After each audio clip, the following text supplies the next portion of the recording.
everyone, I would love to welcome you to Social Psychology at Simpson College, Spring 2017.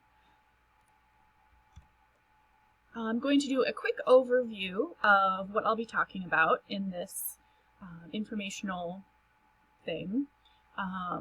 First is, again, just to welcome you to the class. Second, I will tell you a little bit about myself and how you can reach me throughout the semester if you have any questions or issues or comments or anything like that. We will go over the syllabus. I'll talk a little bit about the course policies and a little bit about plagiarism, and then I'll go through the weekly course activities, things that we'll be typically doing from week to week. And then I will talk in more detail about what we'll be doing within this first week of the class. So first of all, I am Karen. Feel free to call me Karen. You can call me Professor Bittner. Whatever floats your boat. I am originally from Ames, Iowa. Graduated just this past December with a PhD in social psychology from Iowa State. My favorite TV show is Supernatural, and my favorite food is cheese fries. Anything with cheese on it is basically the best thing ever, in my opinion. And my favorite topic in social psychology and in psychology in general is gender, whether it's gender identity, gender expression, anything related to gender is my current most favorite topic. You can reach me through email, that's best, and my email address is karen.bittner@simpson.edu. Make sure that you include both of those T's so that it goes through.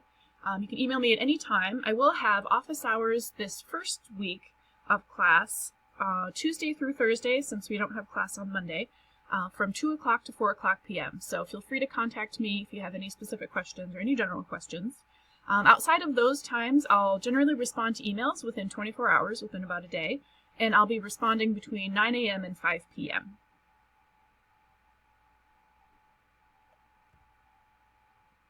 So looking at the syllabus, feel free to download the syllabus or open it on your computer and follow along. On the first page, you'll see the description of the course, the required materials, the textbook that you'll need access to the internet, and the learning objectives or the course objectives. These, I think, are the 5 most important things that you will get from this course. The first is that you'll be able to define and describe basic social psychological concepts. This is building on the general psychology course that you've taken, so this is looking more at specifically how the social environment interacts with people and how that influences their thoughts, their behaviors, their feelings. And second, we will learn to connect the concepts and theories of the class, the different things that we'll be talking about in the class, to the way that you think about things and how you interact with the world around you. This is really important because it's not just about having that knowledge, it's about being able to use that knowledge. Third, understanding research in psychology and being able to summarize research findings. We'll have a group research project that will address this very thoroughly. Fourth, this is something that I particularly include in just about every class that I teach, looking at skills and confidence in critical thinking. And I think the most effective way of practicing your critical thinking is when you're looking at the information that you consume in social media or in news media. So thinking about how people consume that information, what we can do to think critically about the kind of information that we consume, whether it's in social media, news media, or any other source of information. And then the last learning objective is related to the embedded skill of collaborative leadership. So being able to identify and implement strategies that help us work in groups more effectively. So next we'll look at the course policies. There are some university-wide course policies, and then there are some that are more course-specific, things that I have that are preferences. And I'll also give you a chance in the first quiz for this first week to tell me a little bit about what some of your preferences are, so we can create those course policies that are specific to this course together. So the university-wide course policies are the same that you've seen in just about every other course that you've taken, so I won't go into too much detail with these. The policies on academic integrity is important. I will mention something briefly about plagiarism. A lot of courses at the beginning say, don't plagiarize, don't copy somebody else's work, but they don't really define exactly what plagiarism is. So I provided a definition of plagiarism in the syllabus. Anytime you copy 3 or more words in a row from a source without either putting it in quotations, giving credit to the original authors, then that is essentially plagiarism. And that can be someone's ideas, someone's words, so the way that they phrased something, or it could be even calculations, so data that somebody else calculated, some kind of results from a study. So be sure you're always giving credit to the original authors, including the author's last name or last names and the year of the publication for that source. Some other university-wide policies: accommodations for students with accessibility needs. If you have any kind of disability that can potentially impact the learning experience you have in this class, I would like to know as soon as possible so that I can do everything I can to help you succeed in the class.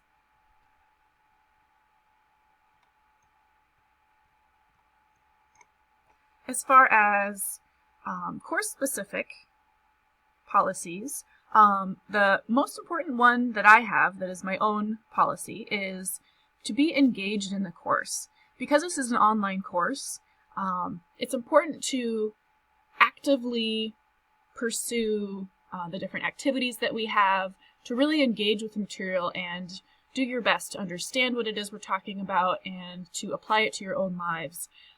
It's a little bit different from a face-to-face class, so if you've never taken an online class before, this will be a different experience, but it can also be a great growth experience because you can really learn how to self-direct when you're taking a class and learning new things. One of the best ways of doing that is to check the course page on Scholar at least once a day, just to make sure that you're current with the course, to see any updated information or any announcements, any due dates that are coming up. And I will be releasing course content on a week-by-week basis. So week 1 is already up. You can see everything that's due for week 1. And week 2, that will become available over the weekend. I included a couple frequently asked questions at the very end, just before the course calendar. A couple of these are, I get questions from students fairly regularly who aren't happy with their grade at the very end of the course, and they want to know if there's anything they can do to bump that up, whether it's part of a letter grade or a whole letter grade. And my response is always, unfortunately, there isn't any extra credit in the last week of the class. Occasionally there will be opportunities, but you need to be able to find those on Scholar. So if you're checking Scholar every day, then you'll find out about those opportunities and you can take advantage of them. But my best suggestion is to, at the very beginning of the course, determine what grade you want, and then estimate how much time it will take you every day and every week in order to achieve that grade. And then you can create a schedule for yourself, make sure that you have enough time to do the different activities to the degree that you want to get the grade that you want. And then throughout the course, especially at midterm, assess your progress and see if you're on track for the grade that you want, or if you need to make any adjustments. Do you need to spend some more time on particular things? Or are you maybe over-preparing? So is there some time that you could spend on other things that you don't necessarily have to spend on this course? So the best and really the only way to get the grade that you want is to do your best throughout the semester. That's going to be your best approach to the course. And then a second frequently asked question or comment is either my internet connection isn't working, my laptop is broken, and I'm not able to complete, insert activity. So can I get an extension, or can I turn this in a couple days? And one of the most important things for a student in an online course is to make sure that you are using a reliable internet connection. Unfortunately, we don't have the option of meeting face-to-face, so you need to plan ahead even more than you would in a face-to-face class. I won't be able to make any extensions for technical difficulties, so definitely plan ahead. Choose a computer connection that's reliable. The ones on campus are generally the best. Those are hardwired computers to campus. And you don't want to have to recreate anything that you do. So Another strategy is to create any written work, whether it's something that you submit as a document or if it's something that you type into a field. I would suggest composing that in a word processing program first, like Microsoft Word, and then basically just copying and pasting that into the submission box if it's something that you just type in there, or you can just submit it as an attachment if you have that option. That definitely saves you a lot of time having to redo any work, and it also provides you with a record of your work after the Scholar course isn't available anymore. On the very last page of the syllabus is the course calendar. So this lists in advance all of the activities that we'll be doing, all the topics we'll be talking about from week to week, and for the tasks column on the far right, these are the things that you will do to be engaged with the class. So keeping up on the readings, making sure that you are understanding the concepts in those readings. I have all of the textbook readings listed here. There will be occasionally some additional readings that I will be posting on Scholar or providing links for. There is an additional article this week that is already posted on Scholar. So the first thing that you'll do is learn through reading. You'll read generally 1 to 2 modules, and again, sometimes an additional article or 2. And then you will assess your understanding of that information. So this could be a quiz, it could be reflective writing where you just think about how much you've learned and whether you're able to use this information. And then you'll apply that knowledge.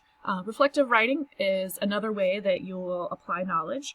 And in some of the quiz questions or exam questions, you'll also apply knowledge. So they won't just be memorizing information and then regurgitating it.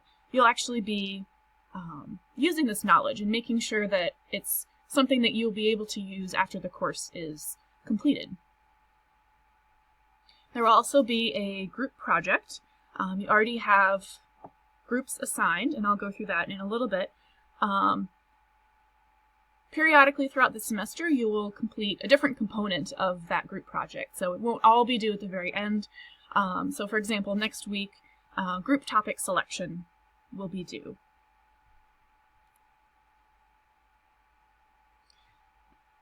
So it's week 1. You might be wondering, where should I start? The first thing that I would suggest is to review the syllabus and note important deadlines. As I mentioned, the tasks column on the right-hand side of that last page lists the different tasks that are due that week. Generally, they'll be due by the end of the week. This first week, most things are due on Friday. I do have one thing that's due on Wednesday. That's just for informational purposes. As instructors, we're all required to, early on in the course, determine whether or not students are engaged. So that's why I have a little bit earlier deadline for that. For other activities for later weeks, you'll actually be able to, as a class, pick the date and time for each week that you would like things to be due. So if you would like them all to be due Friday at 5 or Sunday by midnight. So we'll talk about that in a little bit too. Make sure that you're also checking the Scholar site. So there may be some things that aren't necessarily included in the syllabus. So be sure that you're checking not only the syllabus, but also the Scholar site.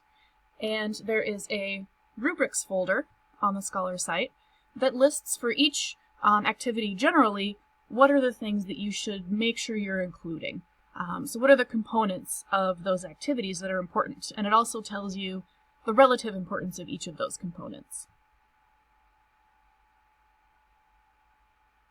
So for this week specifically, as I mentioned, you'll want to read modules 1 and 2 from the textbook and also introduce yourself to each other. One way that we can make this class a little bit more fun is by getting to know each other a little bit. So I already told you a little bit about myself. And there's a forum called Introduce Yourself. And the rubrics folder includes a document that says what you should make sure that you're doing for each of those online posts. If we look at the Scholar site, you'll see at the top some general information. Announcements is where I'll post announcements periodically if there's any information you need to know, any last-minute changes. There'll also be a copy of the syllabus, and I'll let you know if I update that. And then the description for the required textbook. And then the rubrics folder here is what includes